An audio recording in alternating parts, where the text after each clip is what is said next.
Hello बच्चों, आज हम पढ़ेंगे class 9 science lesson number 5 the fundamental unit of life. Last video में हमने पढ़ा था डिस्कवरी ऑफ सेल और सेल की डेफिनेशन। आज हम इस वीडियो में पढ़ेंगे कि how is a cell organise, मतलब कि सेल किस तरीके से ऑर्गेनाइज होती है, सेल के क्या क्या पार्ट होते हैं, है ना। तो अंडर अ माइक्रोस्कोप, जब आप माइक्रोस्कोप में सेल को देखेंगे, 3 features in almost every cell, हर सेल में ये 3 फीचर जरूर मिलेंगे। किसी किसी में इससे ज्यादा मिलते हैं, लेकिन हर सेल में ये जरूर मिलेंगे। क्या क्या? सबसे पहले तो सेल मेम्ब्रेन होती है, जिसे प्लाज्मा मेम्ब्रेन भी बोला जाता है, जो सेल को बाउंड कर देती है कि हाँ एक सेल यहाँ तक कंप्लीट है। उसके अंदर नियर द सेंटर और इन द सेंटर, सेंटर के अंदर या सेंटर के आसपास क्या मिलेगी आपको? न्यूक्लियस मिलेगा। और यहाँ पे फ्लूइड लाइक सब्सटेंस होता है, फ्लूइड की तरह एक सब्सटेंस होता है जिसको बोला जाता है साइटोप्लाज्म। तो क्या क्या इसके 3 मेन फीचर्स है? एक तो प्लाज्मा मेम्ब्रेन, दूसरा न्यूक्लियस और थर्ड है आपका साइटोप्लाज्म। सबसे पहले हम पढ़ेंगे प्लाज्मा मेम्ब्रेन, जिसे सेल मेम्ब्रेन भी कहा जाता है। इसके बारे में, this is the outermost covering of the cell that separate the content of the cell from its external environment. आपने देखा कि एक सेल है, दूसरी भी सेल इस तरीके से होगी, तो ये एक सेल से दूसरी सेल को या फिर बाहर का जो एनवायरमेंट होगा उससे सेपरेट करने का काम करती है सेल को, ठीक है। और ये सबसे आउटर मोस्ट यानी सबसे बाहरी परत है, ठीक है। The plasma membrane allow the entry and exit of the some material in and out, यानी कि ये प्लाज्मा मेम्ब्रेन है, इसके अंदर छोटे छोटे पोर्सेज होते हैं। तो यहीं से जो सिलेक्टिवली चीजें, कुछ चीजें अंदर जाएंगी जैसे गैसेस, कुछ चीजें बाहर जाएंगी, हर चीज अंदर नहीं जाएगी। जिसको भी सिलेक्टिवली परमिएबल क्या करेगी? अलाउ करेगी, वही चीज अंदर जा सकती है। जिसे बाहर जाने की परमिशन देगी वही चीज बाहर आ सकती है, ठीक है। एंट्री और एग्जिट डिसाइड करती है कुछ मटेरियल्स की of the cell. It is called selectively permeable membrane. इसलिए ही इसको क्या कहा जाता है? सिलेक्टिवली परमिएबल मेम्ब्रेन कहा जाता है, क्योंकि इसकी परमिशन के बिना सब्सटेंस ना तो अंदर जा सकता है और ना ही बाहर आ सकता है, ठीक है। It is made up of lipid and protein. ये किसके बने होते हैं? ये लिपिड और प्रोटीन की बनी होती है। ये काफी फ्लेक्सिबल होती है और प्लांट सेल और एनिमल सेल दोनों में ही ये पाई जाती है, ठीक है। How does the movement substance take place into the cell and move out the cell. अभी हमने पढ़ा कि चीजों को अंदर और बाहर जाने की परमिशन देती है, तो ये किस तरीके से देती है उसको पढ़ेंगे। Some substance like carbon dioxide और oxygen can across the cell membrane by process of diffusion, यानी कि सेल के अंदर गैसेस की जब एंट्री और एग्जिट होती है तो उस प्रोसेस को हम क्या कहते हैं? डिफ्यूजन कहते हैं। इसके अलावा भी बेटा, अब एंट्री अंदर भी हो रही है और बाहर भी हो रही है, ये तो डिफ्यूजन होता ही है। साथ में अगर यहाँ पे O2 ज़्यादा है और यहाँ पे कम है, तो ये यहाँ पे भी मूव कर सकता है, CO2 भी और वाटर भी, पानी भी अंदर ही अंदर अगर एक जगह से दूसरी जगह मूव कर रहा है तो उसे डिफ्यूजन कहते हैं, ठीक है। When water molecules move across the cell membrane, this process is called osmosis, ठीक है। कि जब सेल के बाहर पानी जा रहा है, पानी की मूवमेंट सेल के मेम्ब्रेन को क्रॉस कर रही है, तो उस प्रोसेस को हम क्या कहते हैं? ओस्मोसिस। और सेल की मेम्ब्रेन को क्रॉस करते हुए पानी अंदर मूव कर रहा है, तो उस प्रोसेस को हम क्या कहते हैं? ओस्मोसिस, ठीक है। यानी कि सेल के अंदर ही अगर पानी मूव कर रहा है तो डिफ्यूजन, सेल के बाहर गैसेस मूव कर रही है तो डिफ्यूजन, अंदर मूव कर रही है तो डिफ्यूजन, लेकिन सेल के बाहर अगर पानी मूव कर रहा है तो ओस्मोसिस। कंफ्यूजन मत रखिएगा। चलिए अभी और डीपली पढ़ते हैं इसको। चलिए अब डिफ्यूजन पढ़ते हैं। It is a spontaneous movement of substance from a region of high concentration to region where its concentration is low. अब क्या होता है कि एक स्पॉन्टेनियस मूवमेंट है, मतलब कि अचानक से होती है, अपने आप होती है। अब अपने आप किस तरीके से होगी? जैसे कि एक सेल है, उसके अंदर अगर CO2 की मात्रा ज्यादा है ना, यहाँ ज्यादा है और बाहर के एनवायरनमेंट में कम है, तो यहाँ पे ज्यादा है यहाँ पे कम है, तो हाई टू लो मूव करेगा। जो सब्सटेंस होगा जहाँ पे ज्यादा है कम की तरफ मूव करेगा, ठीक है। कि region high concentration to concentration is low, जहाँ पे कॉन्सेंट्रेशन क्या होगा? कम होगा। और इसी तरीके से अगर ऑक्सीजन बाहर ज्यादा है और अंदर कम है, सेल के अंदर O2 कम है, तो ये हाई से लो की तरफ मूव कर जाएगा, ठीक है।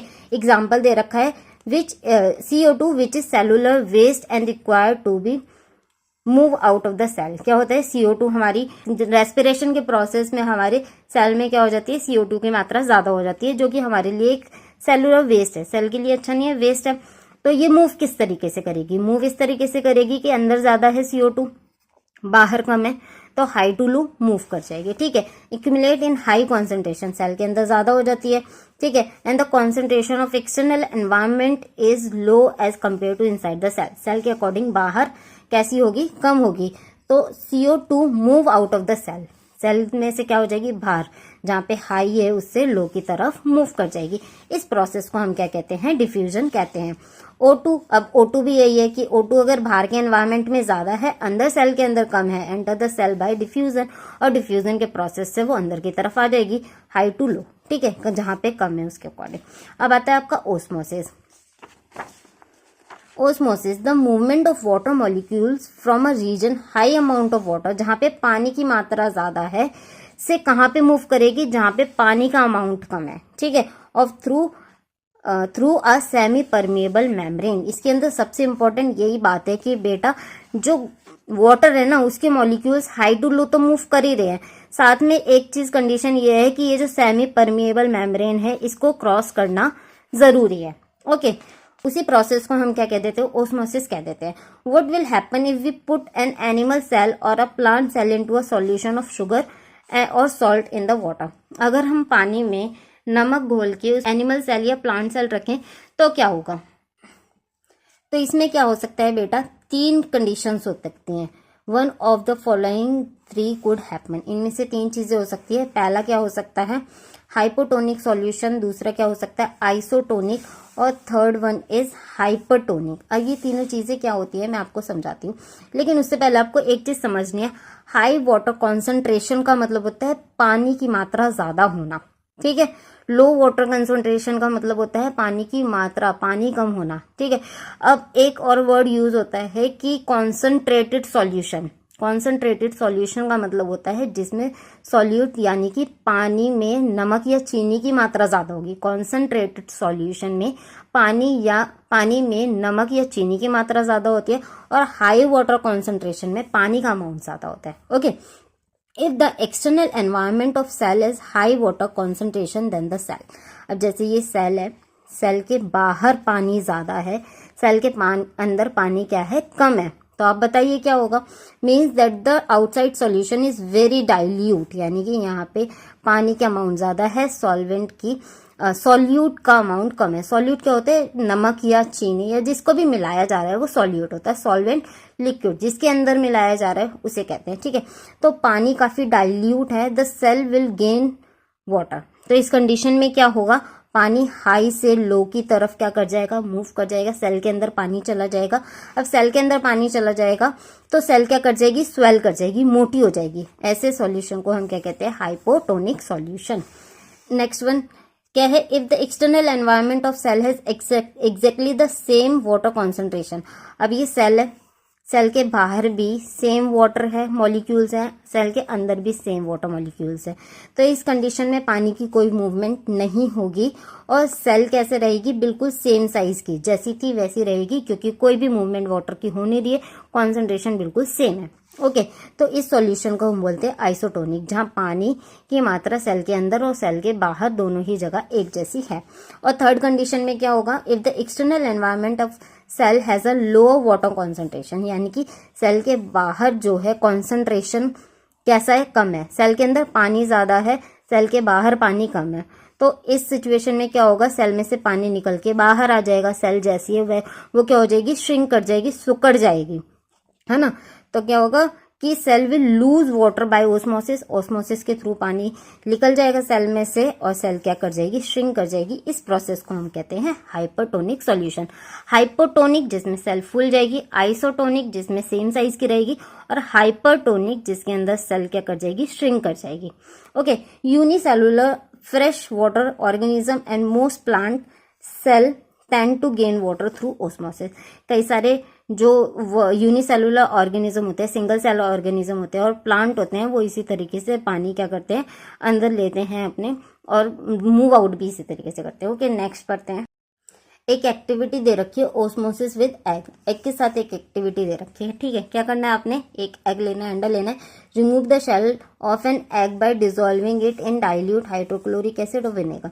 आपने क्या करना है, डाइल्यूट हाइड्रोक्लोरिक एसिड लेना है, उसमें अंडा डाल देना है, ठीक है।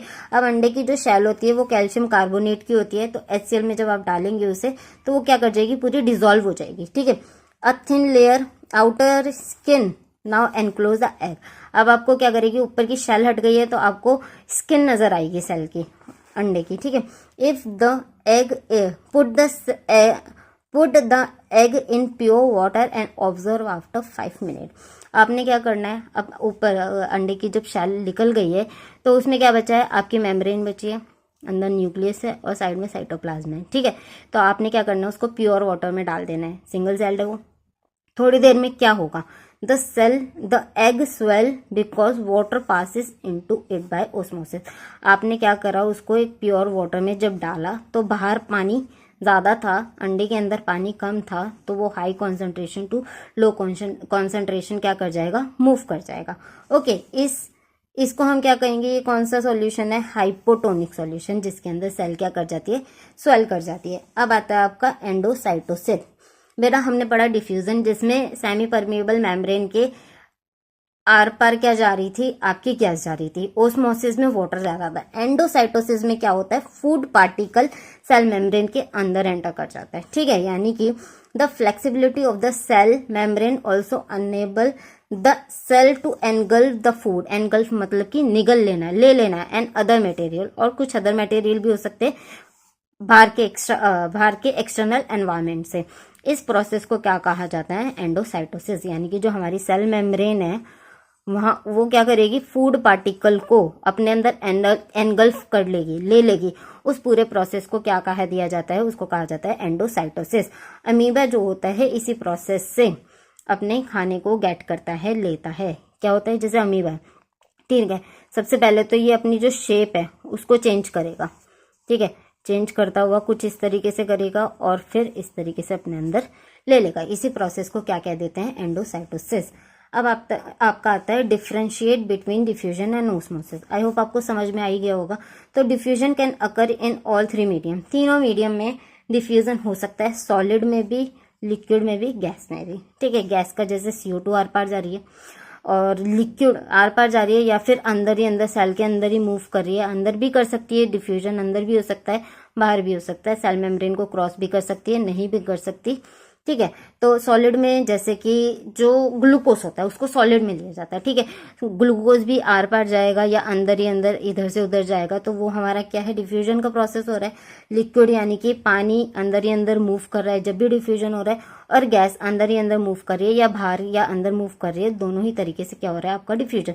तो तीनों मीडियम में डिफ्यूजन हो सकता है, लेकिन ओस्मोसिस सिर्फ और सिर्फ लिक्विड मीडियम में होता है। Okay, it does not required semi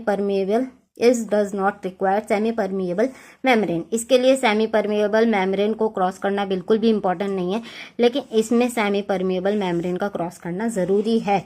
इसमें एक एग्जाम्पल भी दे रखा है कि when a drop of ink is added to a glass of water it mix in enter the water, ठीक है। एंटायर वाटर, पूरे पानी में क्या कर जाएगा, मिल जाएगा। एक ग्लास में पानी लिया, एक बूंद डाली इंक की। अब इंक क्या है, हाई कॉन्सेंट्रेशन में है, धीरे धीरे वो हाई टू लो क्या करेगी, मूव करेगी और पूरे ग्लास में मिल जाएगी, ठीक है। बैलेंस कर लेगी चीज़ों को। और इसमें the intake of water in plant जिस प्रोसेस से पानी लेते हैं उस प्रोसेस को क्या कह दिया जाता है, ओस्मोसिस कह दिया जाता है। अभी हमने पढ़ा कि प्लांट के क्या इंपॉर्टेंट थ्री पार्ट्स होते हैं। कौन कौन से होते हैं, प्लाज्मा मेम्ब्रेन, न्यूक्लियस, साइटोप्लाज्म। इसके अलावा एक और पार्ट होता है सेल वॉल, लेकिन वो हर सेल में नहीं पाया जाता। वो प्लांट सेल में, फंगी सेल में, बैक्टीरिया में, इनमें पाया जाता है, एनिमल में नहीं पाया जाता। तो हम क्या पढ़ रहे हैं, हम पढ़ रहे थे कि 3 ऐसे फीचर्स जो सब में होंगे, है ना। लेकिन सेल वॉल क्या होता है कि सेल वॉल भी एक फीचर है, लेकिन ये हर सेल में नहीं पाया जाता। तो पढ़ लेते हैं, cell wall is present in cell of plant, fungi, bacteria. ये इन तीनों में मतलब इसके अलावा भी पाया जाता है, एनिमल में नहीं पाया जाता है। Cell wall lie outside the plasma membrane. अब इसको इस तरीके से समझिए कि ये हमारी सेल है, ठीक है, प्लाज्मा मेम्ब्रेन है, ये न्यूक्लियस है। अब इसके बाहर की जो एक लेयर होगी उसको हम क्या बोलते हैं, सेल वॉल। इसका काम होता है सेल को प्रोटेक्ट करने का, ठीक है। ये अंदर ये जो है प्लाज्मा मेम्ब्रेन, न्यूक्लियस, साइटोप्लाज्म, ये होते हैं लिविंग कंटेंट, और ये जो होती है ये होती है डेड, ठीक है। The cell wall is non living, non living होती है, रिजिड, काफी कठोर होती है, और सबसे बाहर की कवरिंग होती है। प्लांट सेल में, एनिमल में नहीं होती। इट प्रोवाइड स्ट्रेंथ, अब इसका काम क्या है, ये स्ट्रेंथ प्रोवाइड करती है, प्रोटेक्शन प्रोवाइड करती है प्लांट को। किसकी बनी होती है, सेल्यूलोज की बनी होती है। Cell wall is protective layer, आपको समझ आ गया कि प्रोटेक्टिव लेयर है, लेकिन किस तरीके से, इसको समझिए। It apply the equal pressure against the swollen cell the prevent the cell from bursting in hypotonic solution. अब जैसे कि ये सेल है, इसके अंदर हाइपोटोनिक सॉल्यूशन हुआ, मतलब कि पानी ज्यादा हो गया, एकदम फूल गई cell.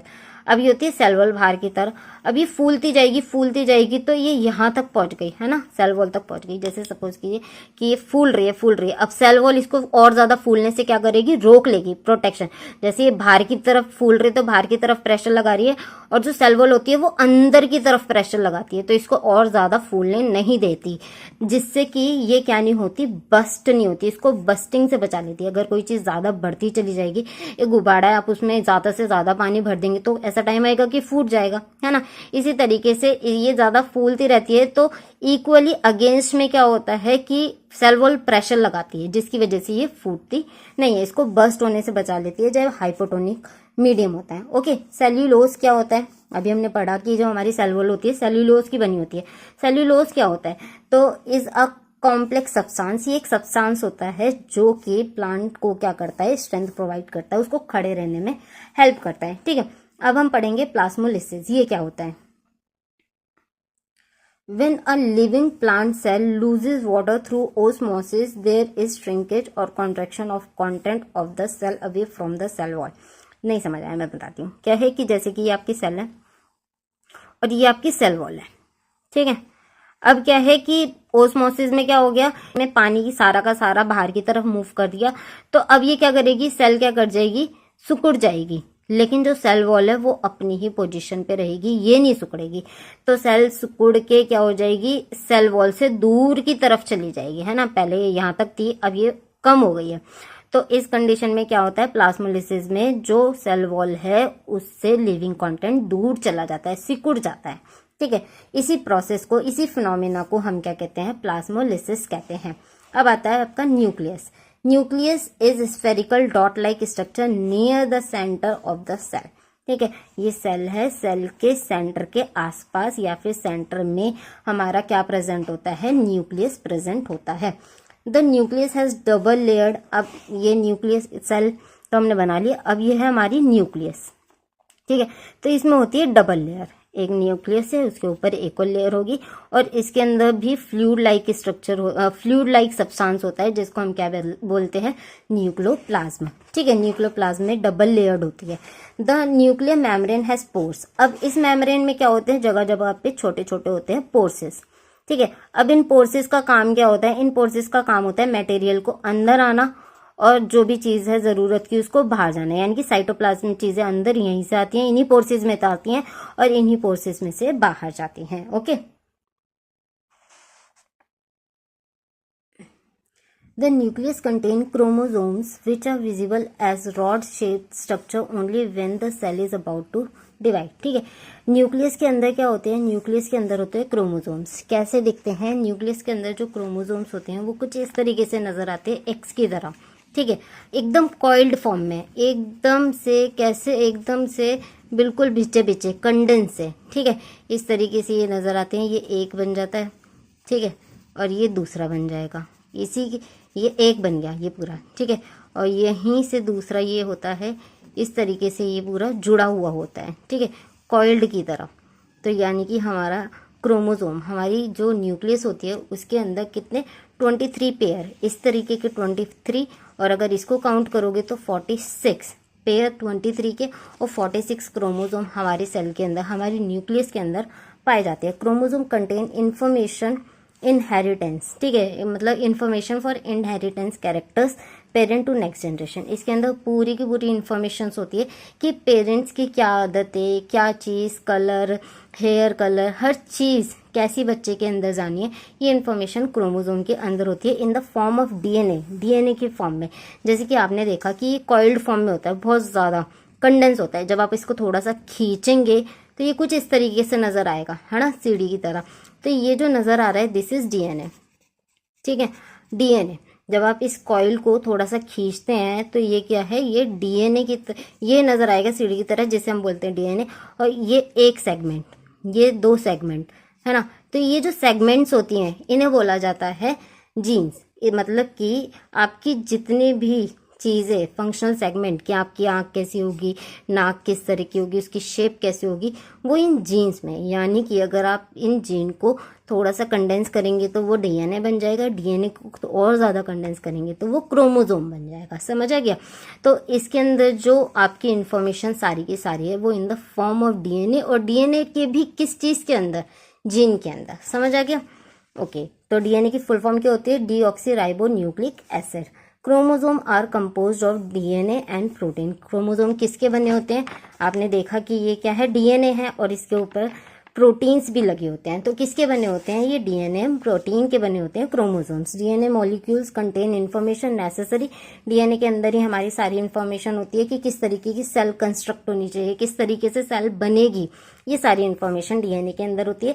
Functional segment of DNA are called gene. यानी कि फंक्शनल सेगमेंट मतलब कि किस तरीके के आपकी आंख, नाक, हाथ, मुंह होंगे, ये हमारी जीन पे डिपेंड करता है।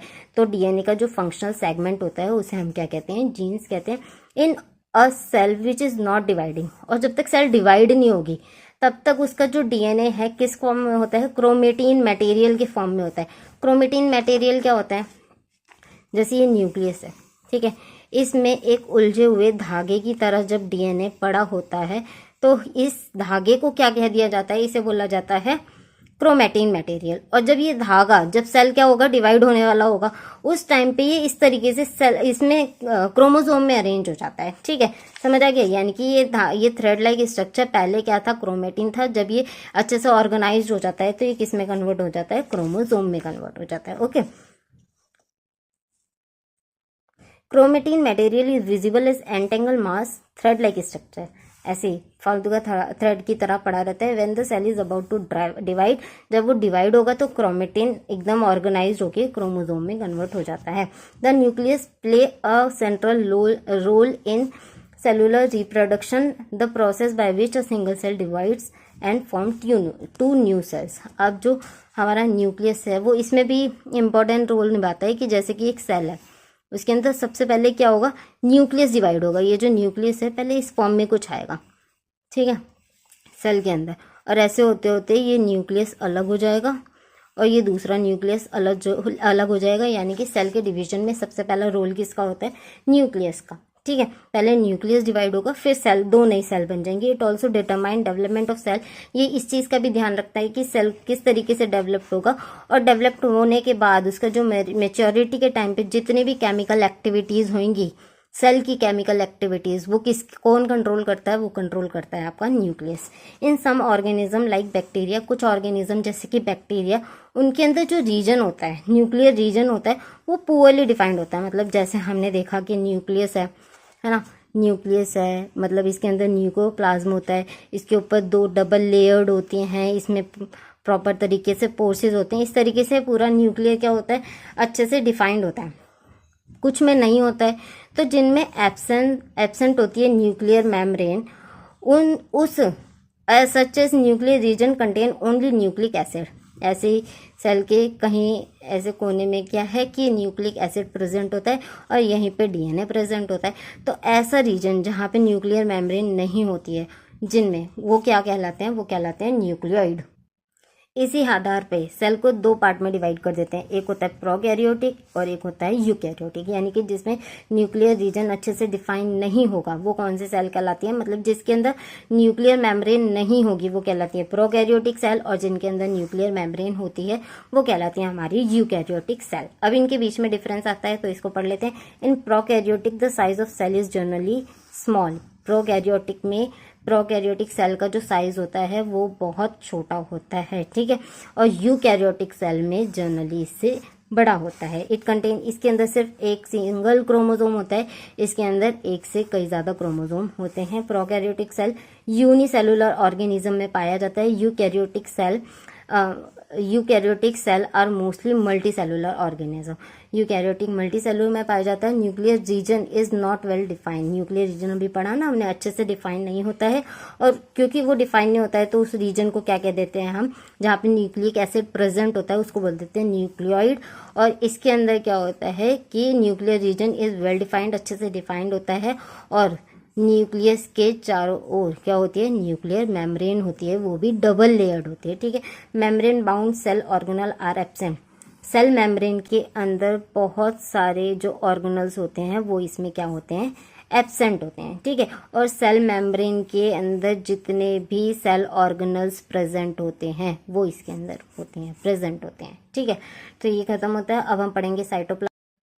तो अब हम पढ़ते हैं cytoplasm. Cytoplasm is fluid content. Cytoplasm क्या होता है, सेल के अंदर जो फ्लूइड कंटेंट होता है, मतलब ये सेल मेम्ब्रेन है, ये न्यूक्लियस है, इसके बीच में बहुत सारा फ्लूइड सब्सटेंस होता है। इसी फ्लूइड सब्सटेंस को, फ्लूइड कंटेंट को हम क्या कहते हैं, साइटोप्लाज्म कहते हैं। इसके अंदर छोटे छोटे ना स्टेन्स नजर आते हैं आपको जब आप माइक्रोस्कोप में देखेंगे, और जब आप इसको और ज्यादा ब्रॉड करते हैं तो जो स्टेन होते हैं ये हमारे कहलाते हैं सेल ऑर्गेनल। जितनी भी सेल की एक्टिविटी होती है वो सब इन्हीं के थ्रू की जाती है। It contain many specialise cell organelle. इसके अंदर कई सारे स्पेशलाइज सेल ऑर्गेनल होते हैं, ठीक है। कुछ एक इंपॉर्टेंट दे रखी चीज कि virus lack any membrane. Virus के अंदर कोई भी सेल मेम्ब्रेन नहीं होती है, इसलिए वो लिविंग ऑर्गेनिज्म की जो कैरेक्टरिस्टिक है उसको शो नहीं करते हैं। लेकिन जब वो किसी लिविंग ऑर्गेनिज्म की बॉडी में एंटर कर जाते हैं तो वो क्या करते हैं, अपने आप को तेजी से मल्टीप्लाई करने लग जाते हैं। यानी कि जब तक वो किसी टेबल पे, मेज पे नॉन लिविंग ऑर्गेनिज्म पे प्रेजेंट होंगे तब तक वो लिविंग नहीं है। जैसे ही वो किसी लिविंग बॉडी के अंदर एंटर कर जाएंगे वैसे ही वो क्या कहलाते हैं, लिविंग ऑर्गेनिज्म की कैटेगरी में आ जाते हैं। तो यहाँ पे ये आपके सेल के पार्ट खत्म होते हैं। आई होप आपको ये टॉपिक समझ आया हो, वीडियो पसंद आई हो तो वीडियो को लाइक करें, चैनल को सब्सक्राइब करें। Thank you for watching. मिलते हैं नेक्स्ट वीडियो में।